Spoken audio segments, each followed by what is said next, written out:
মজলিসে যাওয়ার পরে দেখা যায় কত পথহারা মতহারা দিশাহারা মানুষ পথের সন্ধান পাইছে। আম্মা জান আয়েশা সিদ্দিকা রাদিয়াল্লাহু আনহা দেখে নবীজি তার কামরার দিকে আসতেছে, তার ঘরের দিকে আসতে আছে। আম্মা জান আয়েশা সিদ্দিকা রাদিয়াল্লাহু আনহা দেখে নবীজির গায়ে মুষলধারে বৃষ্টি পড়তে আছে। সুবহানাল্লাহ। মা আয়েশা রাদিয়াল্লাহু আনহা কাপড় দিয়ে প্রস্তুত হয়ে রইলেন, ঘরে নবীজি আসবে, কাপড় বদলাবে, পরিবর্তন করবে। আল্লাহর হাবিব যখন ঘরে ঢুকলো, আম্মা জান আয়েশা বলে আমি দেখি নবীজির গায়ে পানির কোনো আলামত নাই, পানির কোনো চিহ্ন নাই। ও আল্লাহর হাবিব, আমি যেন দেখতেছিলাম আপনার গায়ে আপনার গায়ে বৃষ্টি পড়তে আসিল, আপনার গায়ের কাপড় জামা মুবারক শরীর মুবারক দাড়ি মুবারক ভিজে পানি টপ টপ করে জমিনে পড়তেছিল। ও আল্লাহর হাবিব এখন কি দেখি আপনার গায়ে শরীরে দাড়ি মুবারকে পানির কোনো আলামত নাই। আল্লাহর হাবিব বলেন আয়েশা, আমার আল্লাহ তোমাকে বসিরত দান করছে, তুমি যে আমার উপর বৃষ্টি পড়তে দেখছিলে এটা দুনিয়ার পানির কোনো বৃষ্টি নয়, আমার মাওলার রহমতের বৃষ্টি পড়তেছিল। সুবহানাল্লাহ। আল্লাহ আল্লাহ, এরকম ভাবে আমার আপনার উপরও আমার মাওলার রহমতের বৃষ্টি পড়তে আছে, সাকিনা নাজিল হইতে আছে। আল্লাহ আল্লাহ, জিকিরের মজলিসে বসলে আমার মাওলা পাক আল্লাহু আকবার রহমত দ্বারা ভরপুর করিয়া দেয়। আমরা তো কপাল পরা বদনসিব, জিকিরের মজলিসে বসতে চাই না, আমরা চাষ্টরের বিষয়ে সময় অযথা নষ্ট করতে পারি। আল্লাহ আল্লাহ, হে বাজানারা, আমার মাওলার জিকির করলে যে কি লাভ বাবা, কত ফায়দা। আল্লাহু আকবার, সওয়াব তো হবে, এছাড়াও তো আরো অনেক ফায়দা আছে। আজানের চরমনের এক মুজাহিদ বিডিআরের চাকরি করতেন। বাজান কিতাবের মধ্যে লেখছে আল্লাহর হাবিব বলছে যে ব্যক্তি বেশি বেশি পরিমাণে জিকির করবে আমার মাওলা তার ঈমানের সাথে মরণ দান করবে। সুবহানাল্লাহ। ওই যে চরমনের মুজাহিদ বিডিআরের চাকরি করতেন, বাড়ি মুরাদনগর দিলালপুর গ্রাম। আমি যখন মাহফিলে গেছিলাম, মুজাহিদ কমিটির দায়িত্ব শুনে আমার পাশে বসে কারগুজারি বলে, হুজুর আমাদের বিডিআর তো দুনিয়া থেকে বিদায় হয়ে গেল। আমি ইন্না লিল্লাহ পরে বললাম ভাইজান কি বাবা কি হইল? হুজুর অসুস্থ ছিল, হাসপাতাল থেকে বাড়ি নিয়ে আসলো, অসুস্থ। ছেলে মেয়ে পাশে বসা, আল্লাহু আকবার, সেও বসিয়া রইল।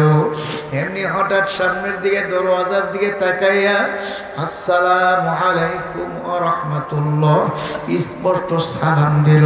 ছেলে মেয়েরা বলল, আব্বু আপনি কাকে সালাম দিলেন? কেউ তো আমাদের ঘরে ঢুকে নাই।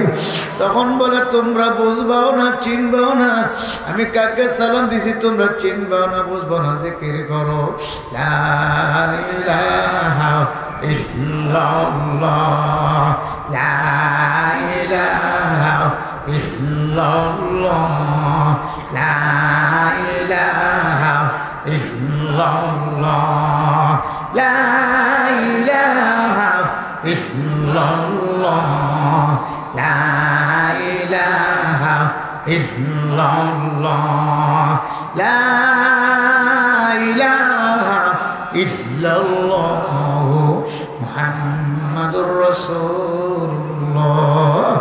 আমাকে বলে, হুজুর চরমনের ময়দানে আজানের পরে যে কায়দায় জিকির হয় ঠিক সেই কায়দায় জিকির শুরু করিয়া দিল।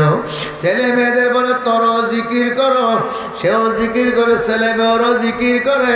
জিকির করো অবস্থা দেখে আল্লাহর বান্দা ঢুল্লা পড়ে যাইতে আছে। ছেলে মেয়েরা ধরিয়া বলে, আব্বু কি হইল? ধরিয়া দেখে আর দুনিয়াতে না।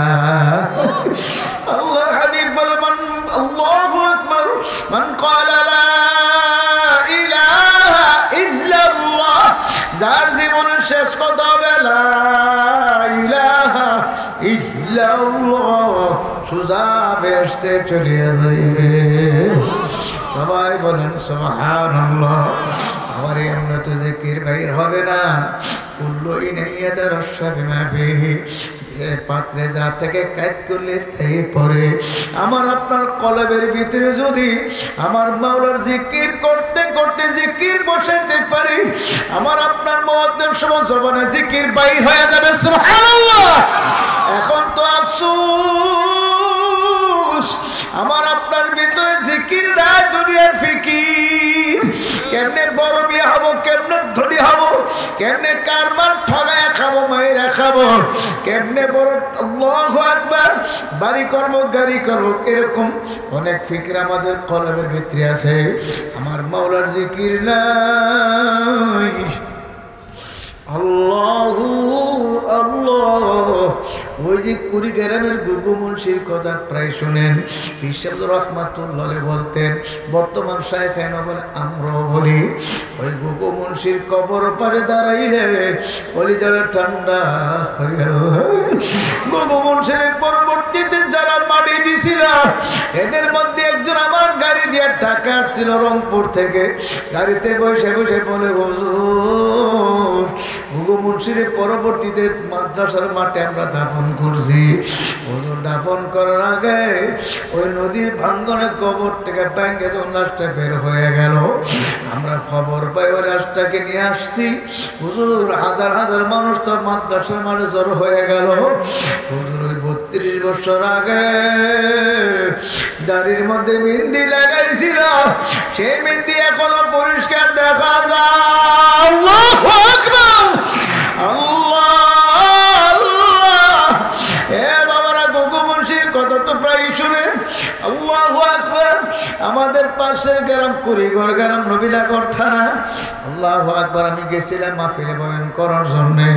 বয়ান করে যখন আমি আসব একটা কবর পাশ দিয়ে আসতে আসি, আমাদের কয়েকজন মুজাহিদ বলে হুজুর এই কবরের ভিতরে একজন আল্লাহর ওলি শুয়ে রয়েছে, হুজুর একটু জিয়ারত করবেননি? আমি বললাম আল্লাহর ওলির পরিচয় কি? হুজুর আমরা পরিচয় দিতে পারবো না। তাহলে কেমনে বুঝলেন আল্লাহর ওলি? হুজুর আমাদের গ্রামের একটা লোক মারা যাওয়ার পরে যখন লোকের কবর করার জন্য লোকেরা কবর করতে গেল, কবর করতে করতে যাইয়া একটা তরতাজা মুরব্বির লাশ পাওয়া গেল। সুবহানাল্লাহ। হুজুর এই লাশটাকে যারা কবর করলো তারা চেনে না, তখন তারা ভয়েতে ডরে আবার কবরটা মাটি দিয়ে তারা আরেক জায়গায় কবর করলো। আমাদের গ্রামে একটা মেশকাত মাদ্রাসা আছে, ওই মেশকাত মাদ্রাসার উস্তাদগণ যখন শুনতে পারলো উস্তাদরাও দৌড়ে কবরস্থানে চলে গেল। ওই মাদ্রাসার নায়েবে মুহতামিম সাহেব আমার কাছে নিজে বর্ণনা ব্যাপারটা ঘটনাটা বলছে, বলে হুজুর আমরা কবরস্থানে দৌড়ে যায় কবরের লাশটা দেখছি। হুজুর আমরা কেউ লাশটাকে চিনি না। হুজুর আমাদের গ্রামের 80-90 বছর বয়সকে মুরব্বী যারা তাদেরকে আমরা রিক্সা দিয়ে কবরস্থানে নিয়ে গেছি। হুজুর তাদেরকে দেখাইছি আপনারা চিনেন কিনা দেখেন। ও না আমরাও চিনি, আমাদের জীবনে দেখি নাই। তাহলে বুঝে গেল 100 বছর আগের লাশ। 80-90-95 বছর বয়সের লোকেরা যেহেতু লাশটাকে দেখে চিনতে পারে না, তাহলে বোঝা গেল 100 বছর আগের লাশ। এই লাশটা তরতাজা। আমাকে নাইবে মুহতামিম সাহেব বলে হুজুর আমি দাড়ির মধ্যে ধরছি, একটা দাড়িও ছিঁড়ে নাই, হাতগুলো ধরছি, পায়েগুলো ধরছি, নখগুলো তরতাজা। সুবহানাল্লাহ। হুজুর মাত্র একটু পার্থক্য। আল্লাহু আকবার। লাশটা একটু আলাক হয়ে গেছে, হালকা হয়ে গেছে, শরীরটা একটু হালকা হয়ে গেছে, একটু দেখলাম, কিন্তু চেহারার মধ্যে নূর ঝলমল করতে আছে। তখন আমরা একটা সুন্দর কবর করলাম। একটা সুন্দর কবর করিয়া আমরা নিজেরা আবার কবরে সুন্দরভাবে মাটি দিয়া বেড়া দিয়া দিছি। আমরা সুন্দরভাবে সংরক্ষণ করছি, অন্য কোনো লোকজন এই কবরে আর কবর করতেন না যায়। এ আমার বাজানারা, আমার শায়েখ মুর্শিদ আল্লাহ বরকাতহু বলছিল, আব্দুল কুদ্দুস গঙ্গী রাহমাতুল্লাহি আলাইহি আমাদের সিলসিলার বহুত বড় বুজুর্গ, ওনার ইন্তেকালের 100 বছর পরে ওনার লাশটা তরতাজা পাওয়া গেছে। জোরে বল সুবহানাল্লাহ।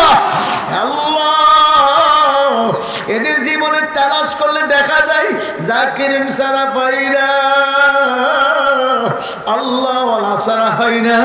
আল্লাহ আল্লাহ আবার কত কবরে আগুন দেখা যায়, কত কবরে সাপ বিচ্ছু দেখা যায়, কত কবরে কত আযাব দেখা যায়। এ আমার বাজানেরা, ওইটাই কিন্তু নাফরমান গুনাহ গার ছাড়া দেখা যায় না। এই জন্য বেশি বেশি পরিমাণে মাওলার জিকির করব।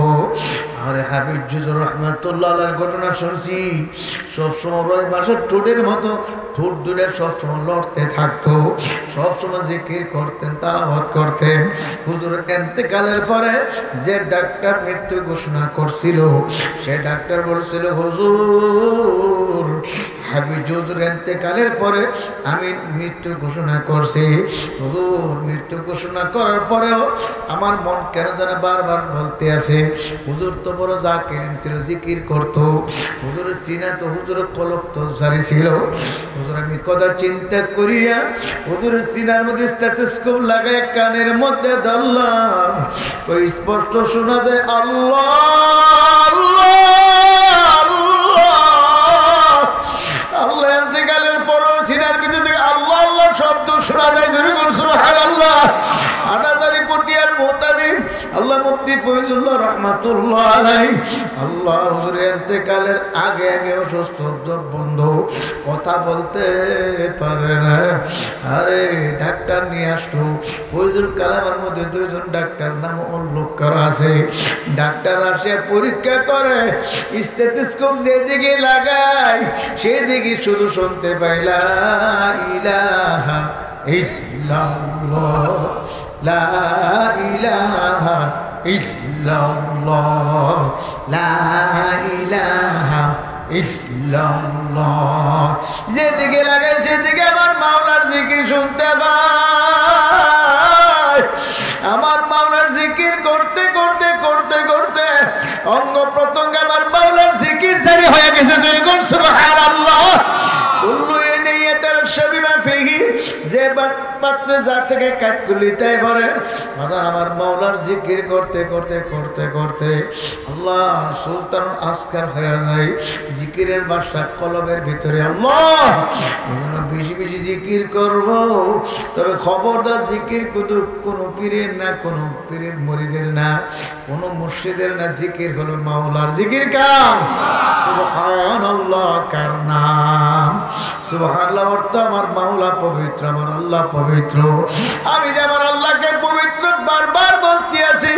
আমার মালিক বলে, বান্দা বান্দি রে, তোরা যে আমার বারবার পবিত্র বলতে আছো, তোরা বললো আমি পবিত্র না, বললো পবিত্র, তুই যে আমার বারবার পবিত্র বলতে আছো, আমি আল্লাহ খুশি হইয়া তোর অন্তরটা পবিত্র করিয়া দেব। সবাই বলেন সুবহানাল্লাহ। হে আমার বাজানারা, যখন আমরা জিকির করি আলহামদুলিল্লাহ, আল্লাহ সমস্ত প্রশংসার মালিককে, আল্লাহ আল্লাহ সমস্ত প্রশংসার মালিক আমার আল্লাহ। আল্লাহু আকবার। সমস্ত প্রশংসার মালিক কে? আল্লাহ।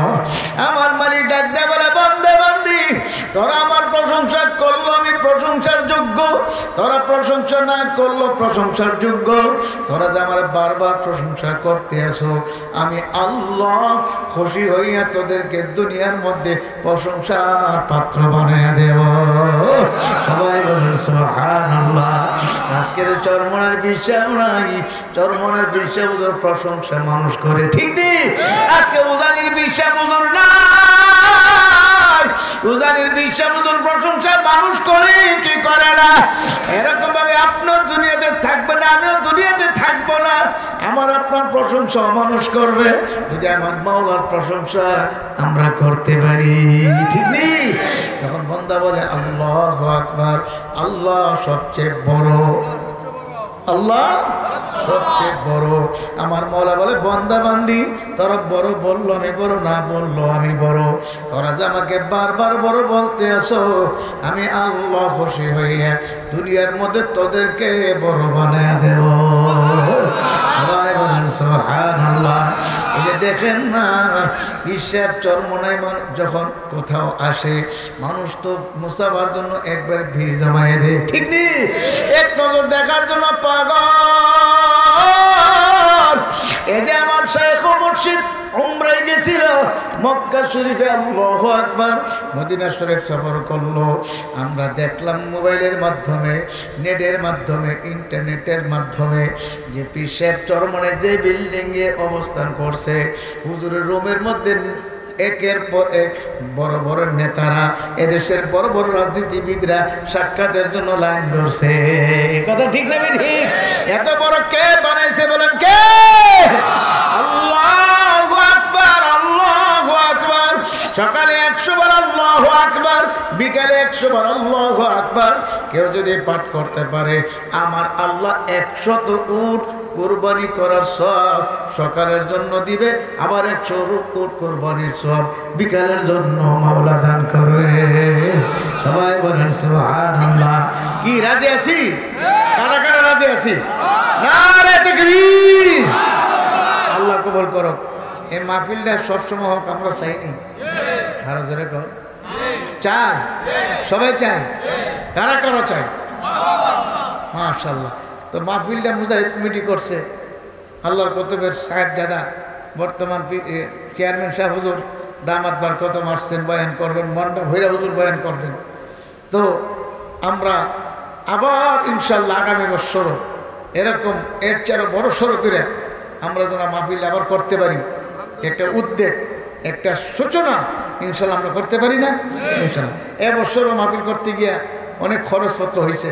হ্যাঁ, এই জন্য আমি আপনাদের কয়েকজনের কাছে আমি একটু অল্প সময়ের মধ্যে জিকির হয়ে যাবে, জিকিরে যখন আল্লাহ আল্লাহ জিকির হবে তখন হুজুর স্টেজে এসে দোয়া মোনাজাতের পরে আমাদের উদ্দেশ্যে গুরুত্বপূর্ণ নসিহত পেশ করবেন ইনশাআল্লাহ। আমি 10 জন লোক চাই। একজন কি পাবো? একজন